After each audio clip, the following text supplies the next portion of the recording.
John chapter 12, verse 12. It says, the next day, a great multitude that had come to the feast when they heard that Jesus was coming to Jerusalem took branches of palm trees and went out to meet him and cried out, Hosanna! Blessed is he who comes in the name of the Lord, the King of Israel. Now this is kind of interesting. This is interesting that Jesus does not rebuke them for saying this. Now, why is that interesting? Because at other times, if you remember, he talked about it was not yet his time. One of those places is John chapter 7, verse 6 and through 8. It says, then Jesus said to them, my time has not yet come, but your time is always ready. The world cannot hate you, but it hates me because I testify of it, that its works are evil.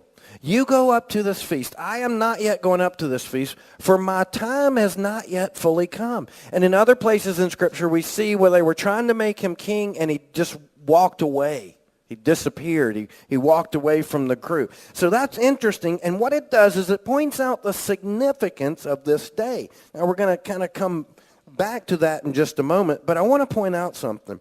Look at chapter 12, verse 1. It says, then 6 days before the Passover. And now go back to verse 12. It says the next day, the day after. So now we're 5 days before the Passover. That's going to become important in just a moment. Verse 14. Then Jesus, when he had found a young donkey, sat on it, as it is written, fear not, daughter of Zion. Behold, your king is coming, sitting on a donkey's colt. His disciples did not understand these things at first, but when Jesus was glorified, then they remembered that these things were written about him and that they had done these things to him. The prophecy here concerning him riding in on a colt was foretold in Zechariah chapter 9, verse 9. It says, rejoice greatly, O daughter of Zion. Shout, O daughter of Jerusalem. Behold, your king is coming to you. He is just and having salvation, lowly and riding on a donkey, a colt, the foal of a donkey. Keep your finger in John chapter 12, and what I want you to do is turn back to the book of Luke and go to Luke 19 and verse 39. It says, and some of the Pharisees called to him from the crowd. Now, the same thing's going on that we're reading. This is a parallel passage from John. Same thing's going on. It's the triumphal entry. Verse 39, and some of the Pharisees called to him from the crowd, teacher, rebuke your disciples. Verse 40, but he answered and said to them, I tell you that if these should keep quiet, the stones would immediately cry out. Now as he drew near, he saw the city and wept over it. That's interesting. They're celebrating and he's weeping. Verse 42 saying, if you had known, even you, especially in this your day, the things that make for your peace.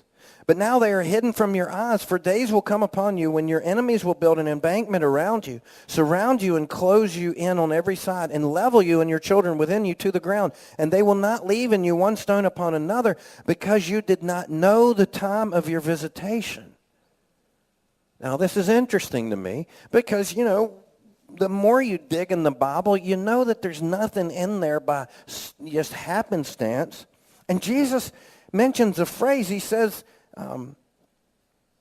this your day in verse 42. And in verse 44, he says, because you did not know the time of your visitation. Might I suggest there was a time and there was a day that was prophesied that Jesus would come into Jerusalem?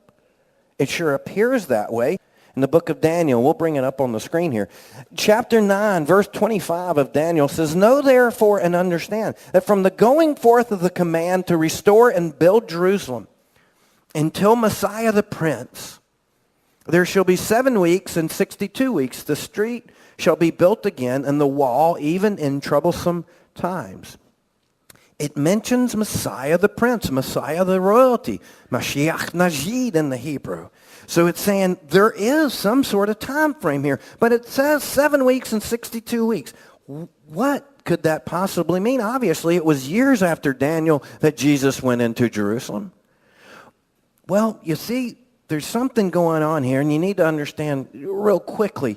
The Hebrew word there for 7 weeks is Shabua or Shavua. And it comes from, you know, we use the word Sabbath with this Shabbat, and that Shabbat is the day in Hebrew, and that comes from, again, from the word Shiva, which is 7 in Hebrew. Why is that important? Because sometimes it's designating a 7-day period, and sometimes it's designating a 7-year period. So,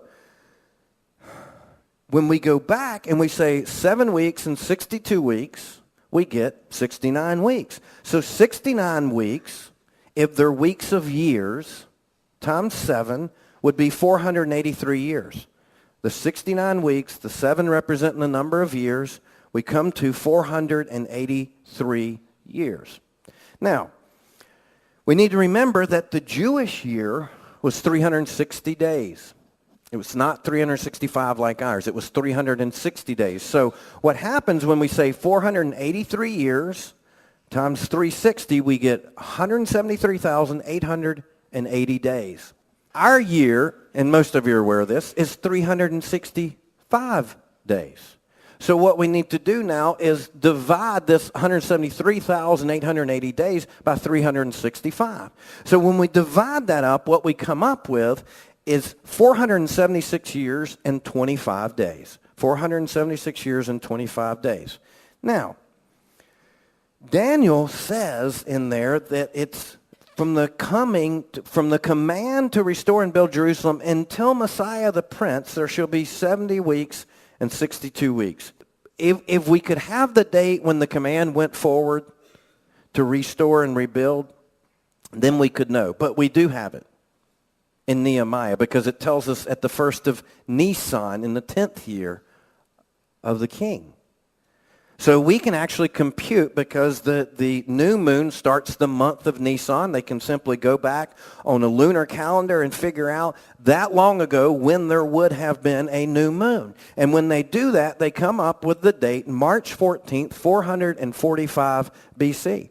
They know this date. I mean, it's just jumping back. March 14th, 445 BC.